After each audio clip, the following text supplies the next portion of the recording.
Bonjour Clélia Rinucci. Bonjour. Nous sommes au Livre sur la Place lors de ce salon littéraire qui marque la rentrée.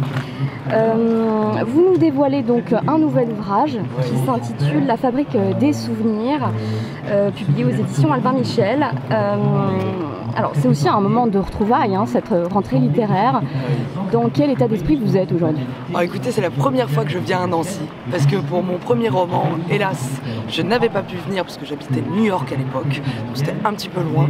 Là, je réhabite Paris depuis un an et c'est un bonheur de découvrir ce salon du livre dont on avait tant parlé et qui mérite tout ce qu'on m'en avait dit. Parce que vraiment, il y a une ambiance extraordinaire, je trouve, et ce lancement de la rentrée littéraire ici, dans cette ville sublime, c'est un vrai bonheur. Alors, après Concours pour le paradis, publié en 2019, vous nous embarquez dans un voyage spatio-temporel en mêlant l'art, la passion, avec une plume aussi ciselée, parce que vous nous donnez envie de tourner les pages. Comment vous pourriez nous décrire ce roman et comment l'idée du livre a germé? Alors il faut imaginer le monde dans lequel on vit tous, avec nos applications, nos téléphones, et j'ai juste ajouté une option en plus à ce monde dans lequel on vit, parce que je voulais interroger la place grandissante que prend le virtuel dans nos vies à tous. Et donc, comme on m'envoyait sur mon téléphone régulièrement des notifications pour me dire de partager tel ou tel souvenir avec les personnes avec lesquelles je les avais vécus, je me suis dit, allons-y, prenons cela au mot et inventons une application qui permet de transférer sa mémoire dans celle des autres, de partager ses souvenirs. Et j'ai trouvé ça plus amusant encore de pouvoir les vendre aux enchères. Donc c'est ça le principe du livre. On peut vendre et acheter des souvenirs aux enchères. Et à partir de là, en fait, c'est ouvert une mécanique romanesque absolument incroyable. L'idée, je la porte depuis 6 ou 7 ans.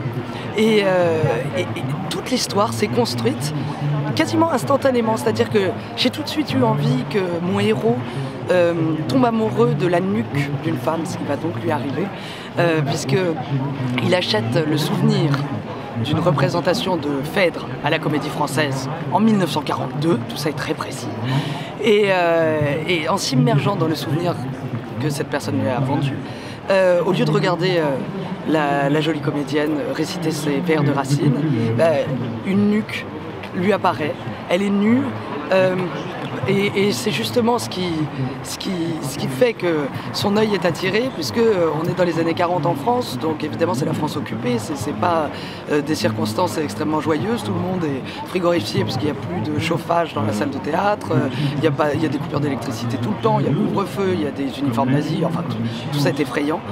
Et cette femme-là lui apparaît, et c'est une révélation. Et en fait, ensuite, de souvenir en souvenir, il va essayer de retracer son histoire. Et il va mener une réelle enquête, aidé par ses amis. Ils habitent tous à Paris, disons. Et ils vont tous s'assembler pour essayer d'aider Gabrielle, mon héros, à retrouver les traces de cette Oriane, puisqu'elle s'appelle Oriane, et qu'elle est violoncelliste dans les années 20, 30 à Paris. Et là encore, moi j'aime beaucoup faire des recherches quand j'écris, donc là j'ai pris un plaisir fou à me replonger dans cette époque, dans cette période, et j'ai situé cette femme, je l'ai faite violoncelliste, mais pas uniquement violoncelliste de concert, elle travaille aussi pour des musiques de films, ce qui me permet d'introduire Arletty, Prévert, le poète, mais qui était aussi scénariste, Marcel Carné, enfin tout Hôtel du Nord, les grands films et les grands cinéastes de cette époque. Donc ça a été un bonheur infini pour moi, et de montrer les résultats progressifs comme ça des recherches de ce Gabriel, et de plonger moi-même dans cette époque. Alors c'est un livre captivant avec une narration posée sur plusieurs espaces-temps. Le point de départ, vous l'avez dit, c'est cette représentation de Phèdre en 1942, en pleine Deuxième Guerre mondiale et Allemagne nazie, pour repartir dans le présent avec cette quête initiatique. Ce sont des temporalités qui s'entrecroisent, tout comme les lieux, parce qu'on navigue entre la France, l'Italie, les États-Unis. Qu'est-ce que vous pouvez nous dire sur ce travail d'écriture très particulier? Là, c'était un un gros travail de construction. Mais une fois que la construction était accomplie, que je savais ce que j'allais vraiment mettre dans chaque chapitre, j'en ai eu besoin parce que sinon je me serais perdu moi-même. Pour ne pas perdre le lecteur, il fallait que je sache exactement ce qui allait arriver à qui. Et ensuite, ces voix qui s'entrecroisent, cette écriture comme en contrepoint avec des ambiances complètement différentes, eh bien, je l'ai travaillé avec la musique. C'est la musique qui m'a porté pendant toute l'écriture. Pour les passages sur Oriane, la jolie violoncelliste des années 30, j'écoutais du Schumann, du Bach et du Schubert. Pour les passages à New York, parce que j'ai un personnage que j'aime beaucoup qui s'appelle Rose, qui a 30 ans et qui est comédienne dans des comédies musicales à Broadway. Donc là, j'écoutais de la belle musique de Broadway. J'ai des scènes de fête aussi qui étaient un plaisir d'écriture constant, puisque je parle d'une fête à New York pour Halloween où j'écoutais pareil des playlists complètement différentes, du rock, de l'électro. Enfin, ça a été la musique qui m'a aidé à construire ces ambiances différentes. Et aussi, j'avais des couleurs qui me venaient. Je ne sais pas si ça se voit dans le livre, mais parce que j'ai un luthier aussi le luthier, pardon, c'est celui qui construit les violons et qui les restaure, qui les répare. Et il va se trouver être l'amant de cette Oriane dont on a déjà parlé. Donc lui, je voyais une atmosphère comme ça de cocon en bois, alors que New York c'est métallique, très lumineux. Donc voilà, c'est tout cela. Je me plongeais dans des ambiances différentes pour essayer de donner au lecteur des atmosphères, parce que il me semble que quand on lit un roman, ce qu'on retient, d'ailleurs, c'est pareil pour un souvenir, ce qu'on retient d'abord, c'est l'atmosphère. On a l'impression d'avoir des sensations de ce roman, d'avoir vécu ce qu'ont vécu les personnages. Et c'est pareil pour les souvenirs. Quand on se rappelle de quelque chose, on se souvient d'abord d'un goût, du toucher, de l'odeur qui est liée à ce souvenir. On sent une odeur de froid, ça nous amène à la montagne, enfin on l'a tous vécu. Donc voilà, c'est ce que j'ai essayé de recréer comme ça par touche dans ce roman. Alors l'histoire du livre s'inscrit dans cette invention révolutionnaire, le Memory Project, qui permet d'extraire les souvenirs du cerveau d'une personne, de les archiver pour être ensuite revécu avec tous ses sens par la personne qui en fera l'acquisition. Cette invention va servir de toile de fond pour parler de la mémoire, de la destinée, et il est question beaucoup de philosophie aussi dans votre livre. Et oui, puisque la question de mémoire, c'est vrai, la question de la mémoire est au cœur, bien sûr, du roman. Et je me demandais d'abord aussi pourquoi j'avais eu cette idée. Enfin, et c'est lorsque j'ai fait parler un personnage vieillissant, une femme qui est à la fin de sa vie et qui a vendu ses souvenirs, enfin certains de ses souvenirs qui lui semblaient importants, notamment des souvenirs de la guerre. Et donc, à la fin de sa vie, elle explique pourquoi elle a trouvé ça formidable finalement de se libérer de sa mémoire, parce que en allégeant sa mémoire, et en la transmettant à tous, en permettant à tous de partager ce qu'elle a vécu, ça a comme allégé sa conscience et sa vie. Et je pense que c'est peut-être le message que livre ce roman, et un message, c'est vrai, plus philosophique. Parce que je pense fondamentalement, c'est aussi un des autres messages du livre, qu'on n'est rien sans les autres. L'identité n'existe pas sans l'altérité.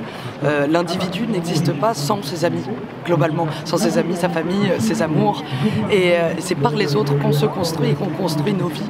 Et c'est par les souvenirs des autres aussi, finalement, que nos vies peuvent prendre des destins divers. Alors une quête initiatique pour laquelle vous nous gratifiez aussi de nombreuses références littéraires. Alors évidemment Racine, oui. Il y a aussi Mirabeau, Paul Valéry, Baudelaire. Tous ces hommes de lettres vous inspirent ? Je vis avec eux. Ce sont mes premiers amis. C'est-à-dire que je fais des études de lettres et c'est vrai que je suis plongé dans cette culture d'abord classique, puis aujourd'hui je découvre depuis un certain nombre d'années maintenant, mais les romans contemporains qui ouvrent aussi des perspectives fabuleuses. Mais j'ai été nourri, biberonné à Flaubert, Balzac, Stendhal, Zola, tous les romanciers du 19e, puis aussi du 20e, Françoise Sagan, Boris Vian. C'est vrai que quand j'ai pensé à cette fabrique des souvenirs, j'avais envie d'y insérer comme ça cette notion de rêve et de merveilleux qui existe chez un Boris Vian dans L'écume des jours. C'est-à-dire que son pianoctel, il ne nous explique pas comment il fonctionne. C'était aussi mon intention. Absolument pas de faire un roman d'anticipation, mais de faire un roman d'apprentissage et de quête. Alors on a deux personnages principaux, évidemment on a Gabriel, mais aussi Oriane qui est disparue, mais qui vit toujours aussi dans le cœur du personnage principal. Ils sont séparés par plus d'un demi-siècle, presque un siècle. Vous nous faites le plaisir d'en parler, et puis d'en parler aussi en musique, avec le violon, cet instrument charnel, sensuel. Le violoncelle même, mais vous avez raison, c'est une sensualité cet instrument. Moi qui connaissais plutôt le piano, parce que j'ai une formation de piano, et mon frère est pianiste, j'ai découvert un monde nouveau est apparu pour moi, le monde du violon, des violoncelles, des luthiers, et c'est quelque chose que j'ai apprécié transmettre en fait dans ce récit, puisque c'est une sensualité extrême, on est très proche de son instrument qu'on tient dans ses mains, il n'est pas devant nous, il ne nous sert pas, c'est nous qui le faisons jouer, et j'ai essayé dans ces passages de faire des phrases qui ressembleraient à comme ça des rhapsodies ou des fugues. D'ailleurs, l'entremêlement des destins de mes personnages pourrait être interprété éventuellement comme une fugue, tous les destins se rejoignent finalement avec un thème commun qui serait l'amour impossible, les différentes sortes d'amour, disons, l'amitié, le voyage, et tout ça se superpose pour créer une histoire commune. Et vous vous êtes documenté, parce qu'on sent que c'est très érudit. Merci. J'espère que on le sent pas trop, mais oui, je me suis bien sûr documenté. Et c'est merveilleux quand on fait des recherches. Et quand on écrit un livre pour lequel on a besoin de faire des recherches, j'ai réussi. Bien sûr, j'ai lu des livres, mais j'ai aussi fait des rencontres. J'ai rencontré un luthier exceptionnel qui restaure des Stradivarius. Enfin bon, j'étais vraiment au centre de tout mon récit. J'ai rencontré aussi... je me suis promené dans New York, évidemment, et à Broadway. Je suis allé voir tous les shows pour voir à quoi ressemblait la comédie musicale. Mais j'ai aussi pris des cours de claquettes, puisque mon personnage fait des claquettes, donc je voulais savoir à quoi ça ressemblait. Je me suis introduite aussi à l'Académie française, puisque mon héros, c'est là que je situe son métier. Il est homme de radio pour l'Académie française. Et j'ai rencontré donc pas les académiciens, mais j'ai été introduite à une séance du lundi de l'académie. Enfin, je me suis promenée dans les bureaux. C'est merveilleux. Et pour le roman précédent, c'était pareil. J'avais découvert les archives du Louvre. Enfin, c'est ce qui fait le plaisir, je trouve, d'écrire un livre. C'est de faire des rencontres, de voyager. Je suis allé à Crémone aussi pour ce livre. Et ensuite d'essayer de restituer cela le mieux possible. En tout cas, c'est un livre brillant, une vraie réussite en cette rentrée littéraire qu'on ne peut que conseiller à tous. Merci. Est-ce que vous avez un mot de conclusion et peut-être un mot sur vos futurs projets littéraires? Et oui, j'ai déjà merci beaucoup d'avoir fait cette interview et c'était un plaisir de discuter avec vous. Et j'ai déjà, c'est vrai, un autre projet en tête. Et pour donner un indice, je suis allée à Rome cet été pour commencer des recherches. Donc on va replonger encore un petit peu dans l'Italie. Voilà. Merci beaucoup. Merci à vous.